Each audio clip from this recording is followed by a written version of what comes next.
السلام علیکم دوستو، امید ہے کہ آپ سب خیر و عافیت سے ہوں گے۔ آج ہم آپ کو 4 ایسے کاموں کے بارے میں بتائیں گے جو دوران ہم بستری کرنا منع ہے۔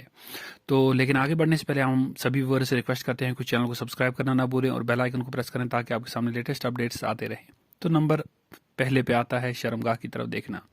دوران ہم بستری منع ہے کیونکہ کہا جاتا ہے کہ اگر دوران ہم بستری آپ اپنے پارٹنر کی شرمگاہ کو دیکھو گے تو اندیشہ ہے کہ جو آنے والی اولاد پیدا ہوگی آپ کی وہ اندھی ہوگی، اور اس کا یہ بھی نقصان ہے کہ جو شرمگاہ کو دیکھتا ہے اس کا حافظہ کمزور ہوتا ہے اور نگاہ کمزور ہوتی ہے۔ حضرت عائشہ رضی اللہ تعالیٰ عنہ فرماتی ہیں کہ دوران جمع میں نے کبھی بھی نبی اکرم صلی اللہ علیہ وسلم کا سطر مبارک نہیں دیکھا۔ اگر ضرورت ہو تو دیکھا جا سکتا ہے لیکن نہ دیکھیں تو بہتر ہے۔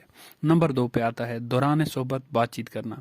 دوران صحبت بات چیت کرنا مکروہ ہے اور ناپسندیدہ عمل ہے، لیکن ہم بستری سے پہلے اور ہم بستری کے بعد بات چیت کرنا جائز ہے۔ بزرگان دین کے اندیشے کے مطابق دوران جمع بات چیت کرنے سے اولاد توتلی پیدا ہوتی ہے۔ نمبر 3، دوران ہم بستری پورے کپڑے اتارنا جائز نہیں۔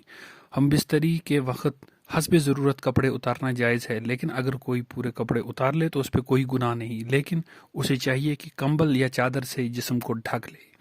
اور نمبر 4 پہ آتا ہے ہم بستری سے فارغ ہونے کے بعد ایک ہی کپڑے سے شرمگاہ کو صاف کرنا اچھا نہیں، کیونکہ اس سے نقصانات یہ ہیں کہ اس سے نفسانی بیماریاں پھیلنے کا اندیشہ ہوتا ہے۔ تو سب کو چاہیے کہ جمع سے فارغ ہونے کے بعد الگ الگ کپڑوں سے شرمگاہ کو صاف کر لیں۔ تو یہ تھے آج کے مسئلوں مسائل کے حل۔ تو اگر آپ بھی اسلامی مسائل میں شوق رکھتے ہیں تو چینل کو ضرور سبسکرائب کریں۔